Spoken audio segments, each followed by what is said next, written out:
Vegas thinks Mackenzie Dern only has a 37% chance of winning this weekend. That's insane. I don't think it's that insane, dude. I think she's kind of overrated, bro. She's not that good. I mean, I know her jiu-jitsu is great, but I mean, she's getting lit up on the feet literally every time. The UFC strawweight division has just been shaken to its core. Zhang Weili, the longtime queen, has stepped aside and vacated her belt. And now, at UFC 321 in Abu Dhabi, the vacant title is on the line. The matchup: Mackenzie Dern versus Virna Jandiroba. For Dern, this isn't just another fight.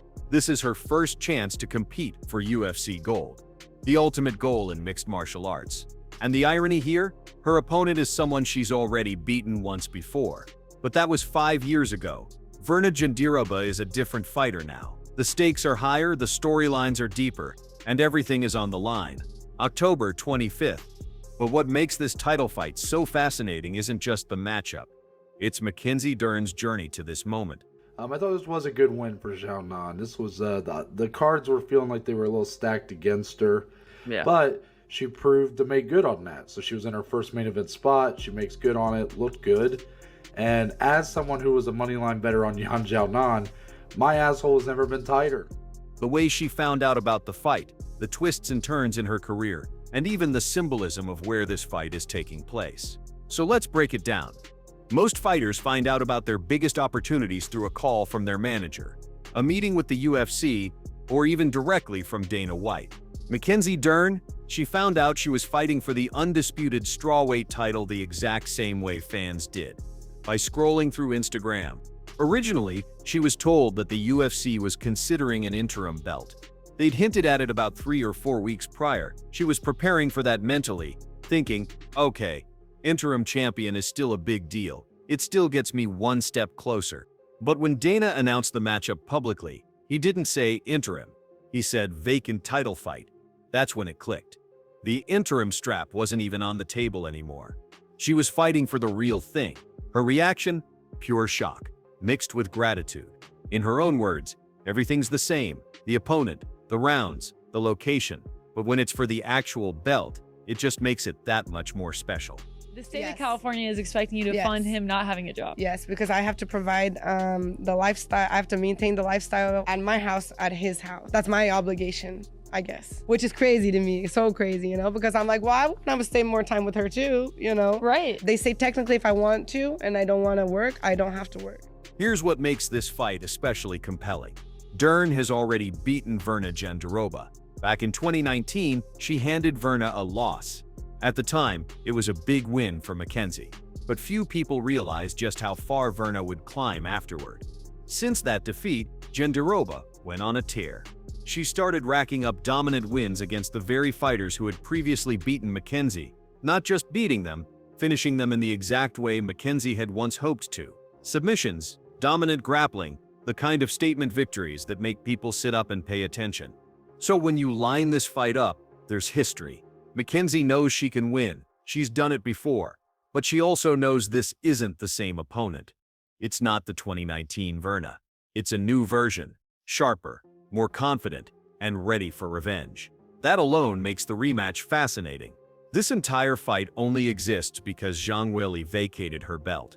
I mean, I know I have that, like I said, I know I have that if I need it, but if I could try and keep that, you know, for the last like 20 seconds of a fight, if I'm losing or something like that, and not, you know, the first 20 seconds and then leave like the whole rest of the fight. And a lot of fans were surprised. Why would one of the most dominant champions in strawweight history just step aside?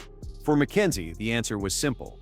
Zhang is focused on flyweight now, chasing big fights with Valentina Shevchenko. A trilogy with Valentina could tie her up for a year or more. Vacating the belt prevented the strawweight division from being stuck in limbo. Dern even admitted she thought Zhang might chase the two-belt status. But the reality is, Zhang had already beaten everyone at strawweight. Holding the division hostage while she fought at flyweight didn't make sense. By vacating, Zhang gave others the chance to shine and opened the door for Mackenzie's dream opportunity. To really appreciate this moment, you have to understand Mackenzie Dern's background. She wasn't one of those fighters who grew up dreaming of a UFC title. Her father, Wellington Megaton Diaz, was against her even doing MMA in the first place. She was already a superstar in Brazilian Jiu-Jitsu, with world championships and an ADCC title under her belt. Jandiroba isn't that good, dude. And Mackenzie Dern's getting better. She's getting better with like fine wine. Let's just cut to the chase here. Both fighters are not the elite of their division. Why are they headlining a card? I don't know. In 2015, she had basically won it all in grappling. MMA wasn't necessary. She was already a legend in her sport, but the UFC saw potential. They signed her to a developmental deal before she'd even had an MMA fight. The idea was simple: try it out, see if you like it. If not, no problem. You can always go back to jiu-jitsu. At the time, Mackenzie was inspired by Ronda Rousey. The crossover potential, the idea of dominating with grappling, even the possibility of transitioning into movies, it all seemed appealing. But becoming a UFC champion, that wasn't even on her radar. That all changed after her early UFC fights. One fight in particular stood out to her. Going the distance with Amanda Ribas, referred to in the interview as Bina. She broke her nose in that fight. Then during that 5th round, because with like 15 seconds left, I thought she was going to pull off an armbar, and that would have broken my heart. It was a 3-round battle, almost entirely on the feet. Ribas was far more experienced, and Mackenzie was raw. But she survived, and she competed. That fight was a turning point. It made her realize she wanted to evolve, that she wanted to take MMA seriously. No longer was she just a jiu-jitsu fighter trying MMA. She wanted to become a complete mixed martial artist. From that moment, her mindset shifted. She wasn't just dabbling in another sport. She was chasing greatness. Fast forward to today, and Mackenzie Dern is on the brink of making history. But she knows it won't be easy. She admits that Virna could try to steal rounds with late takedowns, or maybe even stall her way to a decision. But Mackenzie has been through wars, and she believes that makes her almost impossible to break. She's focusing on being complete everywhere: striking, grappling, wrestling, conditioning, and the mental side of fighting. We can both just not work, and then we'll just give her that type of life, I guess, you know. So the alternative is basically, if you don't want to have to pay for his lawyers, for him to maintain the lifestyle you had when you guys were together, because you make more money than him, the court expects you to provide your same lifestyle and he doesn't have to have a job. Or the alternative is, in her words, if you're fighting for a belt, you need to be the best at the sport of MMA, not just one area. Her plan is to arrive in Abu Dhabi early, work with local partners, and fine-tune her jiu-jitsu right before fight night. Every detail matters. For Mackenzie, fighting in Abu Dhabi isn't just another location, it's symbolic. Back in 2015, she beat Gubby Garcia in Abu Dhabi to win a world jiu-jitsu title. That moment was a career highlight, proof that she could stand with the best in grappling. Now 10 years later, she's returning to the same city to fight for UFC gold. Same month, same country, but a whole new sport. For her, it feels like destiny coming full circle. What makes Mackenzie Dern especially relatable is everything she does outside the cage. She's been competing in celebrity poker tournaments, rubbing shoulders with NBA players, YouTubers, and fellow UFC fighters like Paulo Costa, Colby Covington, and Aljamain Sterling. She even entered the World Series of Poker in Las Vegas. For her, poker is a mental game. It's about reading people, staying calm, and making strategic moves without taking punches to the face. And she loves that it's something she can do for the rest of her life. On top of that, she's taken up horseback riding. She bought a horse named Apollo, and now she and her daughter, Moa, spend time riding together. It's a bonding activity, a way to escape the grind of training camps. Her daughter, Moa, is already making waves. At just 6 years old, she won her first surf competition, beating kids much older than her. She even brought Mackenzie's UFC glove to school to represent herself, proudly saying it was part of her identity. Mackenzie wants Moa to be there in Abu Dhabi for the title fight. But the logistics are tricky.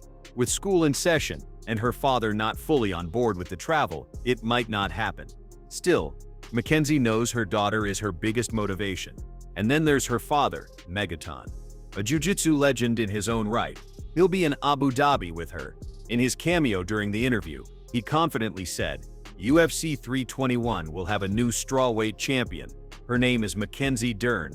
Mackenzie Dern already holds multiple records in the UFC strawweight division. Most submission wins in history, second most finishes overall, one of the highest totals for fight night bonuses. But all of that pales in comparison to winning the belt.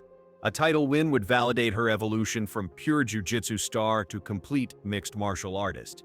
It would prove the doubters wrong and cement her as one of the best in the world.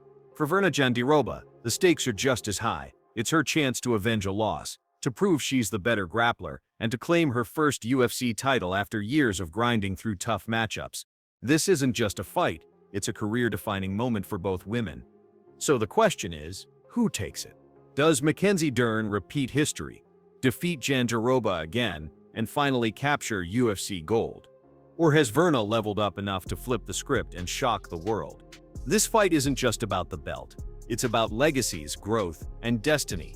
And in Abu Dhabi, on October 25th, we'll find out who truly belongs at the top of the strawweight division. Let us know in the comments, who's your pick? Mackenzie Dern or Virna Jandiroba? And if you enjoyed this breakdown, don't forget to smash that like button, subscribe for more UFC news and fight analysis, and hit the bell so you never miss an update.